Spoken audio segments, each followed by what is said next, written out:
नमस्कार. नमस्कार. आपलं नाव गाव तालुका सांगा. माझं नाव धनाजी मारुती जाधव, गाव आळसन, तालुका खानापूर, जिल्हा सांगली. अच्छा, तुम्ही तुमच्या क्षेत्रामध्ये हळद पिकासाठी आपली फिलियाची टेक्नॉलॉजी वापरली का? हो, वापरले. बरं बरं. मग आता मला त्याच्याबद्दलचं एक थोडंसं आपले अनुभव सांगा की काय फरक जाणवलं तुम्हाला ह्या वर्षी हळद पिकामध्ये? हळद पिकामध्ये फरक असा जाणवला हं. की सुरुवातीला मी हळद पिकामध्ये शिटकॉर्न मका लावली होती हळदीमध्ये. अच्छा, हळदीमध्ये हां, आंतरपीक म्हणून. आंतरपीक. बरं. ते फ्लोराजिनचे 2 स्प्रे काढल्यानंतर एक शिटकॉर्न मकेला सिजंटा कंपनीची लावली होती. हं. त्याला 3-3 कणसं निघाली होती. एका. ताटाला 3 कणसं निघाली होती बरं आणि एका ताटाला 3 कणसं अशी निघाली होती. 3 ठिकाणी 3 नाही, बरं एकाच ठिकाणी 3 निघाली होती. बरं.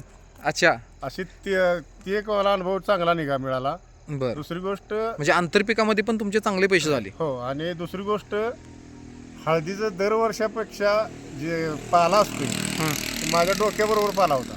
म्हणजे हळद उंचीला जवळजवळ तुमच्या डोक्याबरोबर गेली होती. डोक्याबरोबर गेली म्हणजे होती. 5 फूट तुमची उंची जर पकडली हो, तर 5 फूट आपली हळद हवी 5 फूट, होती. 4.5 ते 4 ते 4.5 फूट पाला उंची झाला होता. बापरे. बरं. बरं, आता तुम्हाला व्हिडिओमध्ये बघताय हळकुंडाची जाडी कशी आहे ती. हो, अगदी अगदी मी बघतो या ठिकाणी हा, तुम्ही बघताय की गर म्हटलं तर खतरनाक जबरदस्त असा गर घर आहे. सुद्धा आहे आणि जाडी पण आहे.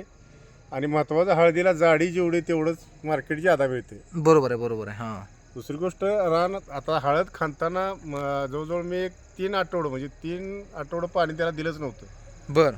तरी सुद्धा रान कठीण म्हणून काय आलेलं नव्हतं. आणि रान माझं म्हणजे पूर्ण जमिनीमध्ये टोटल मवारी राहिली होती. टोटल मावारी राहिली होती. बरं. आणि रान म्हणजे पूर्ण माळाचं आहे. असं म्हणजे तुम्ही पाय टाकला तरी मातीवर पडणार नाही, दगडावर पडणार आहे बरं. असं रान. कडक माळाचं रानामध्ये सुद्धा तुम्हाला भुसभुशीतपणा भरपूर जाणवला. वाटला. बरं, आपली जेव्हा हळद फुटव्याच्या अवस्थेत होती त्यावेळेला तुम्ही टेक्नॉलॉजी वापरली का? हो, त्यावेळेस वापरले. बरं, मग काय फुटव्यामध्ये फरक तुम्हाला फुटवा जाणवला? भरपूर जाणवला. भरपूर फुटवा आला. फुटवा. बरं, ते सुरुवातीला आलेला फुटवा शेवटपर्यंत होता का? हो, शेवटपर्यंत होता.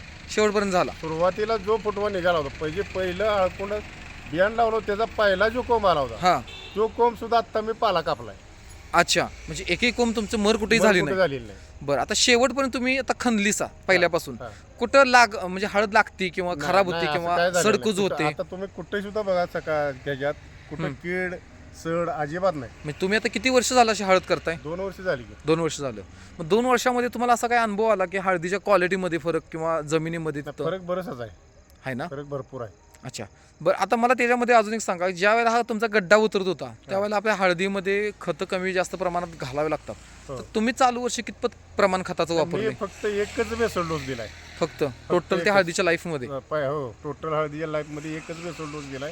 हां. आणि ड्रिपनं थोडं 15 दिवसांनी एकदा सोडत होतो. बरं, आता तुम्ही मला सांगा की चालू वर्षी तर भरपूर पद्धतीत पाऊस काळ होता, हो, पाऊस बरोबर काळ का? भरपूर होता. पण आपल्या गावामध्ये पण बऱ्याच हळदीचे प्लॉट आहेत आणि त्याच्यावरती करप्याचं प्रमाण पण आलं होतं. हो, आलो होतो. आपल्या प्लॉटमध्ये कितपत करपा नाही, होता? माझ्याकडे करपा नव्हताच नव्हता.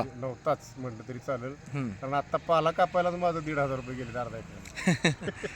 अच्छा. 1,500 ते 2,500 रुपये गेले. बरं, मग आता मला सांगा, ज्या वेळेला तुम्ही म्हणजे हळद कापत होतात किंवा ही काढली हळद, तर त्यावेळेला इतर शेतकऱ्यांच्या आणि आपली ह्याच्यामध्ये तुम्हाला काय फरक जाणवत होता? म्हणजे हळद किती गुंठ्यामध्ये किती निघायला पाहिजे आणि आपली किती निघते किंवा माझं किती ट्रॉली हळद साधारणतः झाली? 10 गुंठ्यात फुल डम्पिंग टॉली, शेणखत भरतो अशा डम्पिंग टॉल्या 2 निघाल्या त्या. हां. आणि बियाणाची 1 टॉली, अशा 3 टेलर निघाली. 3 डम्पिंग आपलं टोटल निघालेलं गुंठ्यात निघाले. 10 गुंठ्यामध्ये निघालेलं आहे. हां. बरं, आता कालचा रेट 40,500चा चोरा गड्ड्याचा रेट होता. आपला क्वालिटी रेट बघता 100% तुम्हाला चांगला रेट मिळेल गॅरंटी आहे. होय. पण तुम्ही दरवर्षी करण्याच्या हळदीची क्वालिटी आणि आत्ताच्या हळदीच्या क्वालिटीमध्ये तुम्हाला काय वाटतं की पैशामध्ये कितपत दरवर्षी तफावत होईल? करण्याच्या क्वालिटीमध्ये मला एवढंच असा अनुभव मोठा आला की सोरागड्डा जो असतो, हां. मी गेल्या वर्षी 10 गुंठ्यात मला फक्त 7 किलो सोरागड्डा निघाला. 10 गुंठ्यात 7 किलो निघाला 7 होता. किलो निघाला होता. मग चालू वर्षी किती चोरा गड्डा चालू निघाला? वर्षी मला वाटते तरी 25 ते 30 किलो किंवा 50 किलोच्या पुढे जाणार आहे. 50 किलो जर म्हटला तर 7च्या किती पटीत झालं? बघा की, तर तुम्ही हिशोब करा तो. 6 ते 7 पटीनं ह्याच्या म्हणजे 7 पटीनं पाठीमागच्या वर्षीपेक्षा तुम्हाला चोरा गड्डा मिळतोय आणि सगळ्यात जास्त रेट माझ्या मते त्यालाच सोराच असतो, गड्ड्याला बरोबर का? सडत नाही. हां, त्याला सडकूच काही शक्यतो लागत नाही, बरोबर का? आता आपल्या गावात म्हणजे तुम्हाला चांगला अनुभव आलेला आहे, तर आपल्या भागात पण आता चालू वर्षी अक्षय तृतीयेला 2026 मध्ये पण भरपूर लागणी करणार आहेत. लागणी करणार आहे. तुमचं त्या शेतकऱ्यांसाठी काय सल्ला असेल? त्या शेतकऱ्यांनी जरूर क्लिअर टेक्नॉलॉजी वापरावी हां. असं मी ठामपणे सांगतो. म्हणजे तुमचं 100% मत आहे की आता 100% मत आहे. त्यानं शेती सुधारत्या. सुधारते. बरं सोबतच मला एक सांगा, तुम्ही अजून कोणत्या कोणत्या पिकासाठी ही टेक्नॉलॉजी वापरताय? मी आता भाजीपाल्यासाठी वापरतोय, हं. आल्यासाठी वापरतोय, हां, ऊसासाठी वापरतोय, म्हणजे तुमच्या शेतामध्ये जेवढी काही पिकं आहेत त्या सगळ्या पिकासाठी सगळ्या तुम्ही पिकासाठी वापरतोय. वापरताय. ओके. आता मला थोडंसं अजून एक सोबत आपले इथं मित्र आहेत किंवा शेतकरी मित्र आहेत, त्यांची पण थोडीशी मुलाखत घ्यायची आहे. तर नमस्कार. नमस्कार, आपलं नाव, गाव, तालुका सांगा. माझे नाव शहाजी शिवाजी जाधव, अच्छा. मुक्काम शाळसन, तालुका खानापूर, जिल्हा सांगली. हं. मी फिलाया टेक्नॉलॉजीची बटाटा या पिकासाठी म्हणजे वापर केलेला आहे आणि अतिशय उत्कृष्ट पद्धतीचं उत्पादन निघते. बटाट्याची शायनिंग, चाकाकी ही खूप छान निघते. हळद पिकाला सुद्धाही वापरलं तर खूप छान आणि एक नंबर त्याची क्वालिटी वाटते. तुम्ही तुमच्या क्षेत्रामध्ये जेव्हा टेक्नॉलॉजी वापरली तर त्याचे काय अनुभव, शेवटला किती ऊस निघाला म्हणजे यील्डमध्ये, आणि तुम्ही सुरुवातीला ऊसासाठी घेतलं होतं? माझं 12 महिन्यात हां. बटाटा हे आंतरपीक करून ऊसाचं हे 82 टन, 50 गुंठ्यात 82 टन ऊस निघालेला आहे. बरं, बटाटा किती निघाला होता? बटाटा हा आपला साधारणतः 9 टन निघाला होता. म्हणजे 50 गुंठ्यामध्ये 9 टन बटाटा 9 टन तुमचा बटाटो निघून आंतरपीक आंतरपीक म्हणून, आणि त्यानंतर 85 टन ना, 82 टन तुमचा ऊस पण निघाला. मग टोटल शेती फायद्यात आहे का नफ्यात आहे. नफ्यात आहे? नफ्यात आहे. बरं, अशा पद्धतीनं जर शेतकऱ्यांनी शेती केली आणि त्याला जर फिलिया टेक्नॉलॉजी जोड जर भेटली तर शेतकऱ्यांसाठी शेती फायद्यात येईल का? काय मत आहे तुमचं त्याच्याबद्दल? फिलिया टेक्नॉलॉजीचं वापरलं तर जमीन भुसभुशीत राहते, त्यामुळं अगदी फायद्यात नफ्यातच राहील असं मला तरी. म्हणजे खतांचा वापर कितपत राहील? खतांचा वापर कमी होईल, रसायन खतांचा वापर जर थोडासा कमी होईल हं. आणि सेंद्रिय कर्बन सुद्धा वाढू शकते. अच्छा.